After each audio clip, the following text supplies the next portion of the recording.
Hello po mga kababayan, si Dante Maravillas, Bicolano vlogger, broadcast journalist from Albay. Si Harry Roque nag-vlog mga kababayan para magpaawa dahil sa kanyang kalagayan po in exile. Wala man nag-exile sa iyo, Harry Roque. Tumakas ka kasi. O diba? Pinili mo ang buhay na ganyan. Pagkatapos, magpapaawa ka sa mga mamamayang Pilipino. O ito yung mensahe, mga kababayan ni Atty. Harry Roque.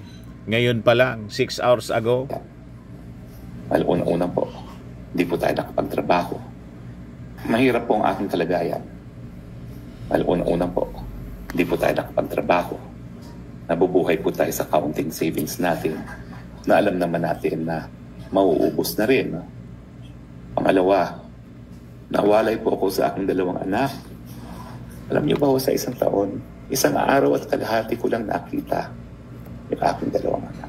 Umiiyak na yata. Ito, Maiyak-iyak ko. kasi paski po yung Pasko, hindi kami pinayagan ng aming host na magsama-sama. Kinailangan pa kami umalis doon sa lugar kung nasaan kami para magkaroon ng reunion.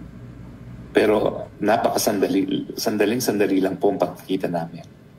1 day and a half. 365 days in a year, 1 day and a half ko lang po nakita yung 2 kong anak. Yung aking misis po, magkasama po kami ng unang 6 na buwan.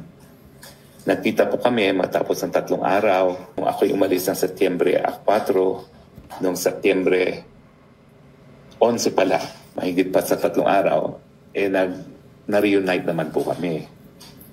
Pero 6 na buwan na po kami hindi magkasama. Ito po nga yung pinapunta ako ni Bibi Sara dito sa Netherlands at naiwang misis ko dahil wala siyang visa dito sa Shenzhen.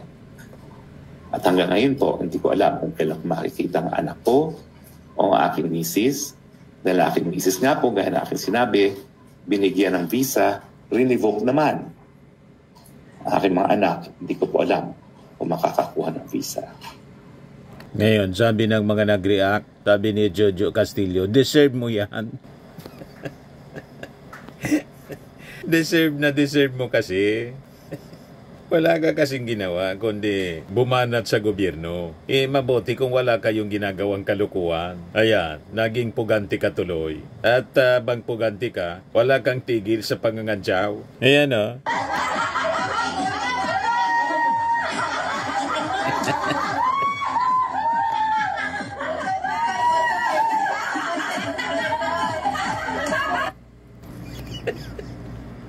Kaya deserve mo yan, Atty. Harry Roque.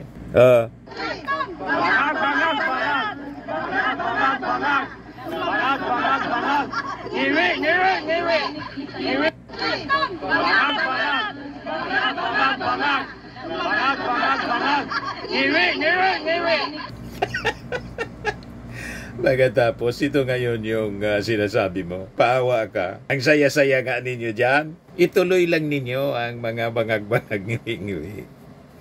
Para masaya. Ngayon malungkot ka. Bakit ka malungkot? Ayan, Harry Roque. Ninanais nila tayong makulong na walang bail dahil nais nila tayong supilin. Umuwi ka na para rapin yung kaso mo. Para kung hindi ka guilty tulad ni Laila de Lima, di makakalabas ka rin. Pero kulong ka muna, siyempre. Pag hindi talagang maubos yung savings mo. At alam natin, kaya naglabas ka ng video para magpawa sa mga mamamayang Filipino, sa mga supporters ninyo, at magpadala sa iyo ng GCash. Hindi man siguro sa habang panahon may magpapadala sa iyo. Humingi ka ng pondo kay Sara Duterte kasi kaibigan niya si Xi Jinping. Di ba? Yes, sabi ng mga nag-react, dapat lang, sabi ni Edgardo Solem, sabi ni Ode, sobrang daldal mo kasi. Sabi ni Luis, malamang may nilabag ka. Lawyer ka, di mo alam kung labag sa batas yung pinagagawa mo. Sabi ni Imelda, deserve mo yan, baklas, dapat Deserve mo yan, baklas. Dapat pinag-isipan mo kung anong kainatnan ang ginagawa mo. Mandarambong ng sambayanang Pilipino. Sabi ni Almira, Attorney Roque, be strong po. May mga pagsubok talaga ang buhay. Kaya mo yan. Sabi ni RD Maui, ba't nagtatago ka? Di ba magaling kang attorney? Sa sobrang galing mo, dami mong tinanggap na lagay. Sabi ni Paul, para kang hindi attorney, libangin mo na lang po yung sarili mo. Pasayahin mo na lang. Araw-araw magbangag-bangag ka dyan at magngiwi-ngiwi. Para solve. O, diba? Yan o, nakakaaliw talaga o.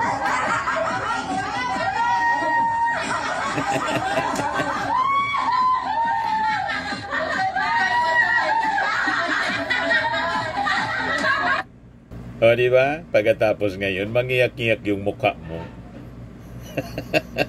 Naubusan na ng pundo. Hindi po madali ang aking kalagayan in exile. Ito po ang paliwanag.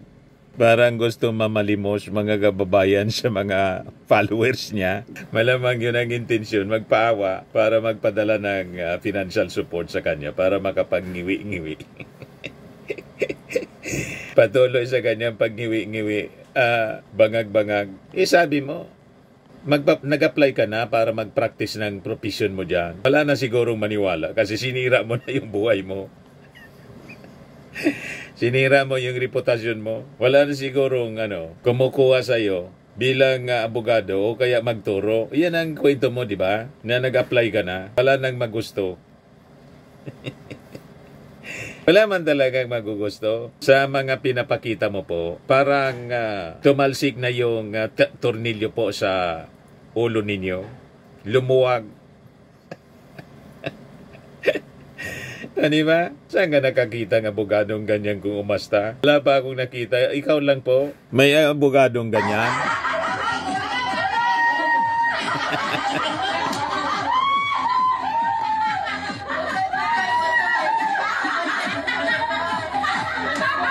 Walang kukuha sa'yo ng abogado.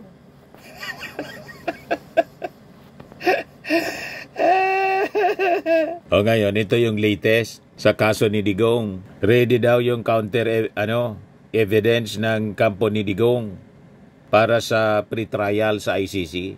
Ready na sila na mag-present. Sabi ni Kaufman, the defense niya has been directed by the pre-trial chamber 1 to submit a list of evidence that intends to rely on the confirmation of charges hearing no later than September 5. O tapos na.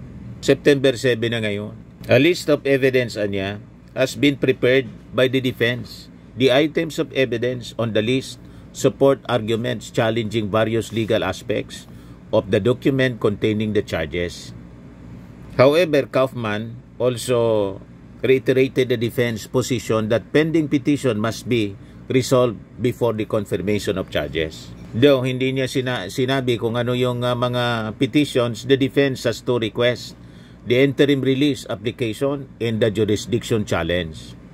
Malamang yung dalawang request nila, ibasura lang.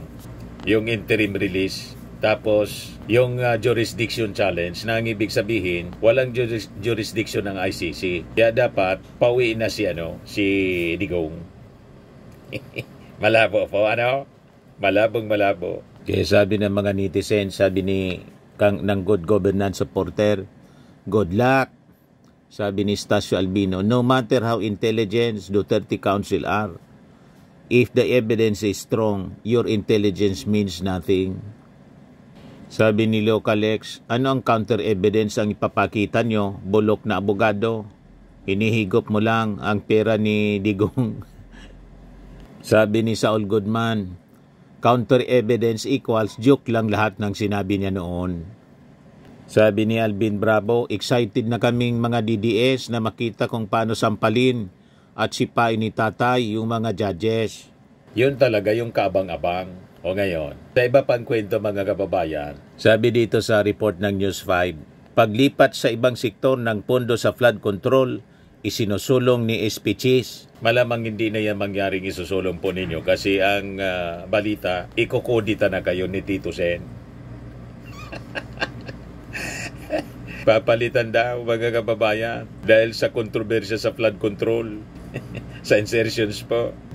Sabi dito, nais ni Senate President Chis Escudero na kaltasan ng 250.8 billion pesos ang proposed 2026 budget ng DPWH para sa flood control projects.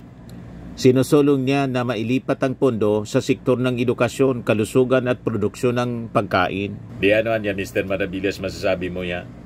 Masasabi mo dyan. Yun na mismo yung sinabi ni DPWH Secretary Vince Dizon. At saka itong mga actions po ninyo ngayon, alam namin na damage control man lang po ito. Wala na na-damage na yung Senado. Sa pamumuno po ninyo. Una sa kaso ng impeachment, pangalawa yung pagtanggap po ninyo ng 30 million. Hindi na yan. Makukure ng mga action po ninyo ngayon. Palatado na damage control kasi na booking. Di ba? In-expose mismo ng ating Pangulong Bongbong. Finalo up ni Ping Lacson. O di ba? So sabi dito, ang pagbabawas ng pondo sa DPWH at pagbabawas din ay pagbabawas din sa posibilidad ng korupsyon, sabi ni Escudero. Pinuna niya ang malaking allocation ng budget sa flood control na higit mas malaki kaysa sa pagpapatayo ng bagong classrooms at bagong tulay. Wala na, nasira na yung reputasyon po ninyo. Ang sumira niyan, hindi man kami. Kami nagkikwento lang. Ang sumira niyan, kayo. Hindi mo na mababalik yan. Yung tiwala ng mga mamamayang Filipino. Yan mga reaction sa kanya ng mga netizens. So, sabi ni Teresita Cobinar, magnanakaw. Sabi ni Ronaldo Panlaki, nagmamalinis. Sabi ni Portia, dapat kayo ni Villanueva at Bongo ang tapyasin dyan sa Senado. Sabi ni Winston, paglipat sa kabilang bulsa. Sabi ni Leonardo Lapos, mag-ikaw ka pa sa ilong para mas astig. Sabi ni Meg Suwakan, huwag ka na sumipsip Mr. Bawas holiday na Mr. Bawas holiday na tumanggap ng pera sa isang kontraktor. Sabi ni Danilo Ragodos, grabe 30 million man cheese insertion. Sabi ni Dick Gapos, papogi na naman, sira ka na for tweet. Sabi ni Bobet Tumakmol, kumita ka na, next election, alam na namin ginagawa mo. Sabi ni Arcadio Bitua, kunwari lang para sabihin malinis. Sabi ni Mem Istong, nung nabisto na, kota na. Sabi ni Aldrin, ngayon ka pa, inobos nyo na. O, kita ninyo, walang maniwala kay Chis Escudero. Ang pinakamaganda para maniwala kami, mag-resign ka na bilang Senate President. O mas maganda, mag-resign ka bilang Senador. Kasi wala na nasira na yung pagkatao po ninyo. Para at least maisalba pa yung Senado na sirang-sira na rin. Sirang-sira na rin mga kababayan. Nandyan mga senador ni Digong. Hindi man senador ng Pilipinas.